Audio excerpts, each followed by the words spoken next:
할렐루야, 주님을 찬양합니다. 오늘 주신 하나님의 말씀 구약성경 이사야 43장 1절 말씀입니다. 날마다 새로운 부르심의 은혜라는 제목으로 함께 말씀을 나누겠습니다. 신년 특별 새벽기도 이 한 주간의 주제가 날마다 새로운 은혜입니다. 오늘은 부르심에 대한 말씀을 함께 나누려고 합니다. 부르심이라고 하는 것은 하나님께서 우리를 부르시는 이제 사건이라고 그럴까? 부르심의 행위에 대한 말씀인데요. 예수 그리스도 안에 있는 여러분들은 하나님의 부르심 안에 있는 사람들이에요. 부르심이 없이 그리스도인이 된 사람은 가짜예요. 왜냐하면 다른 종교는 사람으로부터 신으로 이제 나아갑니다. 그걸 아래서 위로 올라간다 이렇게 표현하는데 우리 그리스도교는 위에서 하늘에서 하나님으로부터 사람에게 내려온 거예요. 우리는 하나님께 갈 수가 없어요. 하나님을 알 수도 없습니다. 오직 하나님께서 자신을 드러내시고 보이시고 가르쳐 주시고 그걸 계시한다 그러는데 계시해 주셔야만 하나님을 알 수가 있어요. 또 구원에 이르는 것도 마찬가지입니다. 우리가 노력을 하고 봉사를 하고 헌금을 많이 한다고 구원받는 게 아니에요. 우리의 구원은 전적인 하나님의 주권과 사랑의 은혜 때문에 구원을 받는 겁니다. 그래서 구원은 선물이라고 얘기하잖아요. 이 모든 것들이 하나님의 부르심, 하나님의 시작으로부터 우리에게 임하게 된 것입니다. 그렇기 때문에 여기 부르심이라고 할 때 일반적인 부르심과 특별한 부르심이 있어요. 일반적인 부르심은 뭐냐면 우리 모두를 다 죄인에서 의롭게 된 하나님의 자녀로의 부르심, 모든 그리스도인들에게 일반적인 거예요. 이거는 목회자나 일반 평신도나 똑같은 거예요. 구원에 관해서는 죄인이 의롭게 된 건 다 똑같아요. 아무리 뛰어난 사람도 이 일반적인 하나님의 부르심을 벗어날 수가 없어요. 이게 가장 기본적이고 가장 근본적인 부르심이고 또 가장 중요하다고 할 수 있어요. 우리가 죄인 되었을 때 주님의 부르심을 받았다. 오늘 이 본문은 우리가 이제 전체 이사야가 66장으로 되어 있는데요. 1, 2, 3 이렇게 제1 이사야, 제2, 제3 이사야서 이렇게 구분을 합니다. 왜냐하면 시대적인 배경이 좀 달라요. 저자가 이사야로 되어 있지만 전체를 다 이사야가 쓰지를 않았어요. 왜냐하면 이 서신 전체가 한 200년 정도 걸쳐서 그 기간에 대한 이야기가 나오기 때문에 지금 우리가 읽는 이 43장은 제2 이사야라고 이제 얘기를 해요. 신학적으로. 이때는 언제냐면 이스라엘 백성들, 특별히 남유다가 멸망을 당하고 바벨론에 포로 가 있을 때 그 땅에서 쓰여진 거예요. 보통은 다 이스라엘 안에서 사역을 하고 그 안에서 이 예언의 활동을 했단 말이에요. 그런데 이 본문에 있는 이 배경은 이스라엘이 아니라 저 멀리 있는 바벨론 땅에서 지금 이사야가 아닌 이름 없는 무명의 선지자를 통해서 하나님이 말씀을 주신 것을 이제 모아가지고 이사야서다 이렇게 이제 얘기를 한 겁니다. 자, 이스라엘 백성들이 나라를 잃고 타국에서 사는데 그냥 평범하게 자연스럽게 사는 게 아니라 포로로, 노예로 이런 생활을 했어요. 자유롭다가 자유가 박탈된 또 자기 나라가 있다가 나라가 없는 이름도 또 어떤 글자와 문자 혹은 말 이런 것도 문화와 생활 이 모든 것들이 새로워지는 그 속에서 그들이 가장 열망하고 바라는 건 뭐냐? 안정된 삶이에요. 그리고 더 나아가 하나님을 구하고 하나님 안에서 그들이 행복한 삶을 추구하는 건데 그 이역 멀리 먼 타국에서 하나님을 경험하지를 못하는 거예요. 하나님 없이 살았기 때문에 하나님의 심판으로부터 이 먼 곳에 왔다고 이제 생각은 드는데 그 멀리 계신 하나님을 어떻게 우리가 더 가까이 섬길 수 있는가? 이게 숙제였어요. 그래서 포로로 잡혀간 사람들이 제일 먼저 한 게 뭐냐면 시나고그라고 하는 회당을 만들었어요. 이제 이민 간 사람들이 주로 교회를 이제 만들어서 거기 이제 같이 공동체를 이루고 또 고국에 대한 향수를 달래고 그렇게 이제 하잖아요. 이 사람들도 마찬가지예요. 성전이 이제 없으니까 성전은 예루살렘만 있었는데 이제 다 파괴가 되고 나라를 빼앗기게 된 그런 입장에서 그들이 성전을 이국 땅에 지을 수가 없으니까 회당이라는 걸 만들어서 이 동포들끼리 모여서 하나님 말씀을 생각하고 또 하나님께 경배를 드리고 또 묵상을 하는 이런 일들이 생기게 됐어요. 물론 모든 포로로 잡힌 유대인들이 다 그런 건 아니지만 그래도 하나님에 대한 열심 있는 사람들이 이제 그 신앙을 다시 세우는 일들을 하게 됐어요. 자, 그 사람들 가운데 오늘 이사야서라고 하는 이 본문을 통해서 하나님께서 소망의 말씀을 주세요. 하나님께서 그들의 이 모든 끝을 그 땅에서가 아니라 다시 돌아오게 하실 것에 대한 약속을 하세요. 자, 이 43장 전체가 이제 그렇게 그들을 회복시킨다는 소망의 말씀을 주고 계신데 오늘 우리가 1절에 있는 이 말씀. 자, 내가 너를 지명하여 불렀다. 지명하여 불렀다. 이게 뭐냐면 지명하는 것은 이렇게 손으로 가리켜서 불렀다라고 하는 얘기예요. 그냥 이렇게 모든 사람들을 그냥 종합적으로 부르셨다는 게 아니라 개인 한 사람 한 사람 마치 목자가 양의 그 한 마리 한 마리 이름을 지어놓고 이름을 부르고 한 마리 한 마리를 챙기는 것처럼 하나님께서 이 많은 사람들 가운데 여러분들의 이름을 톡 찍어서 우리를 부르셨다라고 말씀하세요. 자, 포로로 잡혀갔어요. 나라를 빼앗겼어요. 모든 것이 실패요, 좌절과 절망 속에 있는 사람들에게 하나님이 말씀하세요.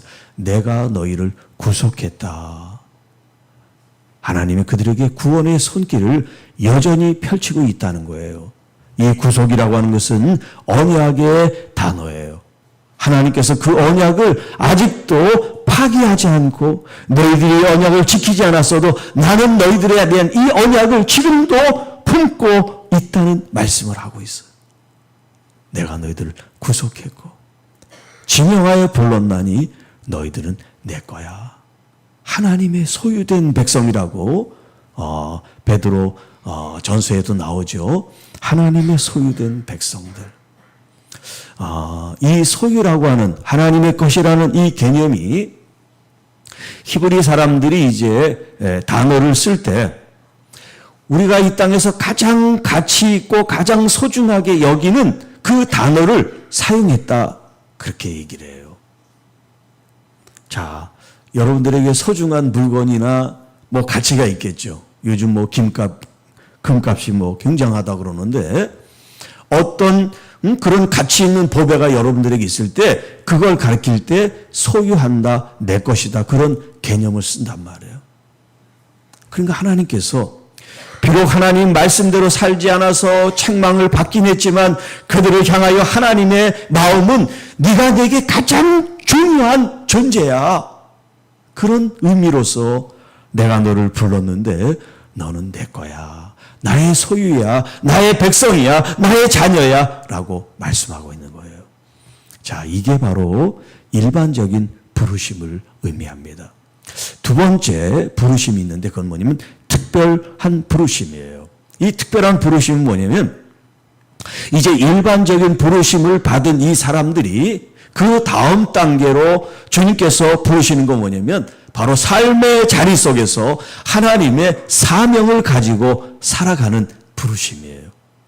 예를 들어서 저는 목사로서 부르심을 받고 여러분은 장로님으로 권사님으로 이렇게 부르심을 받아서 자신의 직분을 감당하게끔 하시는 것, 이것이 바로 특별한 부르심이에요. 또 직분을 받아서 그 직분 안에 여러 파트로 봉사하고 섬기는 일들이 있죠. 이런 것들을 특별한 부르심이라고 얘기해요. 또 어떤 분은 해외에서, 또 어떤 분은 오지에서, 또 어떤 분은 장애인들과 함께, 또 어떤 분은 또 회사에서, 여러분 이렇게 우리의 부르심이 장소에 따라 대상에 따라 다양하고 다르지만 하나님의 부르심이라고 하는 이 부르심에는요 다 똑같아요. 뭐 누구는 더 중요하고 누구는 뭐 하찮고 누구는 뭐 대단하고 누구는 아무것도 아닌 그런 거 없어요. 하나님이 부르신 그 부르심에 우리들이 정말 성심성의를 다해서 충성하는 모습을 갖는다면 하나님께서 부르신 그 부름에 우리는 순종함으로 만족하고 감사할 뿐이죠. 나를 왜 여기에 부르셨어요? 저기에다 좀 부르시지요. 네, 그런 마음을 가질 때도 있죠. 그런데 하나님은 실수하지 않고 가장 우리에게 맞는 부르심을 주시는데요. 우리가 깨닫지 못해서 그렇죠. 교회를 통해서 우리에게 어떤 봉사의 직분과 직임이 주어졌을 때 우리가 그것을 감당하지 못해서 그렇지 하나님은 우리 교회 공동체 가운데 우리를 부르셔서 이 사람은 이렇게 저 사람은 저렇게 하나님은 조화를 이루시잖아요. 조화. 모두가 다 같은 일을 하라고 부르시지 않아요. 모두가 다 이 공동체 안에 조화롭게 이 사람은 이렇게 돕고 저 사람은 저렇게 돕고 이 사람은 앞에서 끌어가고 어떤 사람은 뒤에서 밀어주고 이런 조화로운 부르심을 통해서 하나님의 아름답고 놀라운 은혜를 우리에게 공급해 주세요.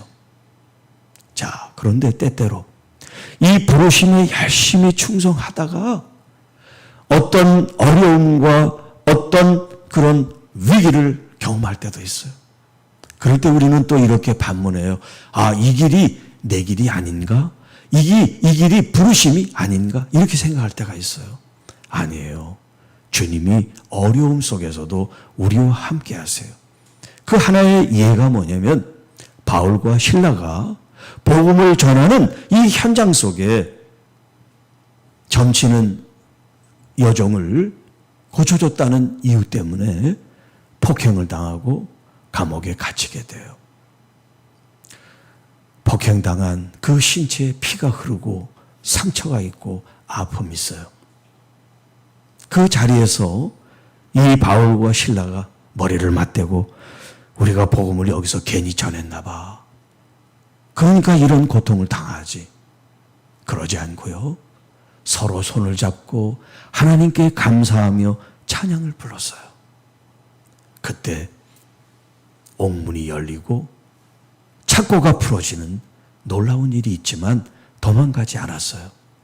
거기서 간수를 만나고 그 간수의 회개를 통해서 간수의 집안과 친척들이 구원받는 일이 일어나게 됐어요. 여러분, 하나님의 부르심은 실수가 없어요. 하나님의 부르심은 한치의 오차도 없어요. 내 생각과 우리의 한계, 우리의 생각의 한계가 항상 뭔가를 부족하게 생각하고 아니라고 부정적으로 생각할 뿐이지 하나님은 결코 우리를 향해서 실수하지 않거나 모자라게 하지 않는다는 겁니다. 마치 만나를 주셔도 많이 갖는 사람이나 적게 갖는 사람이나 똑같이 공평하게 나누어 주시는 하나님인 것처럼 오늘 여러분들이 부르심에 순종하게 될 때 하나님은 거기에 맞는 은혜를 베풀어 하나님의 놀라운 역사를 이루어 가신다는 거예요. 자, 그런 관점에서 오늘 여러분에게 주신 제목을 한번 생각해 보겠습니다. 날마다 새로운 부르심의 은혜. 목사인 저 자신이 제가 27의 목사 안수를 받았는데 그때부터 지금까지 그냥 목사니까 일로 습관적으로 한다 그러면 하나님께서 보실 때 어떻겠어요? 또 여러분들이 장로로 임직이 돼서 지금까지 장로의 직분을 받는데 그냥 똑같은 모습으로만 하나님 앞에 모습을 보인다면 어떠시겠어요? 우리 권사님들도 마찬가지고 모든 분들이 한번 자신을 돌아보세요. 하나님은 여러분들에게 더 많은 힘과 능력과 은혜를 공급하고 싶은데 여러분은 전혀 움직이려고 하지 않고 헌신하려고 하지 않고 힘들다고 얘기하고 시간 없다고만 얘기한다면 하나님의 이 부르심 앞에 어떤 역사도 일어나지 않습니다. 수고하고 여러분이 헌신하고 충성하는 그 자리에서 하나님의 역사는 꽃이 피우게 되어 있어요. 다만 내가 할 수 없을 때 우리 주님의 능력과 힘을 우리가 구할 때 우리의 짐을 주님이 대신 져주시고 우리는 주님의 가벼운 멍에를 함께 짐으로써 내가 그 일을 감당하는 것이 아니라 순종만 하게 될 때 성령님이 함께 그 일을 도우신다고 하는 사실이에요. 그러니까 우리는 우리의 생각에서 벗어나야 돼요. 내가 한다. 내가 짐을 진다. 내가 책임진다. 이런 생각을 벗어나야 돼요. 하나님께서 그 부르심 앞에 여러분 순종하는 여러분과 함께 하시고 힘을 주시고 능력을 주시고 또 재정을 부어주시고 또 돕는 사람들을 붙여서 그 일을 함께 하게 하시는 하나님을 믿으시기를 바랍니다. 그래서 지난 일이 아니라 오늘 새롭게 같은 일이지만 목사 일이고 장로 일이고 권사 일이고 섬김의 똑같은 일이지만 어제 일이 아닌 오늘 새로운 마음으로 주님을 새롭게 만나는 그런 정신을 가지고 더 간절하게 감사하게 그리고 헌신적으로 주님을 섬겨 나갈 때 진짜 날마다 새로운 부르심의 은혜가 우리 개인들 뿐만 아니라 우리 교회와 여러분 가정에 임하게 될 줄로 믿습니다. 이렇게 우리가 새로 시작합시다. 하지 않던 일도 하게 되고 힘들다 생각하는 일도 내가 먼저 하는 그런 마음 자세를 가지고 하나님의 일을 도울 때 하나님은 풍성한 은혜와 역사를 이루어 주실 줄을 믿습니다. 주님 감사합니다. 이 신년 새벽 기도회를 통해서 주님을 더욱 기쁘게 더 감사함으로 주님의 이 부르심 앞에 응답하는 우리 모두가 되게 하셔서 날마다 새롭게 우리를 채우시고 충만케 하시는 은혜를 경험함으로 그 다음 우리의 단계와 또 길을 여시는 주님 앞에 영광과 존귀를 돌리게 하옵소서. 무엇보다 주님의 이 부르심 앞에 우리 주님의 소유요 백성이요 자녀가 된 것에 감사하는 마음으로 죽으면 죽으리라 헌신하며 주님께 영광 돌리는 우리 모든 삶이 되게 하옵소서. 오늘도 주님 우리와 동행하실 것을 믿음으로 고백합니다. 또 성령 충만하게 하옵시고 진리의 말씀 가운데 서게 하시며 아프고 상처 입은 심령들 주님의 위로와 치유가 있는 이 시간 되게 하옵소서. 우리 구주 예수 그리스도의 이름으로 감사하며 축복하며 기도하옵나이다. 아멘.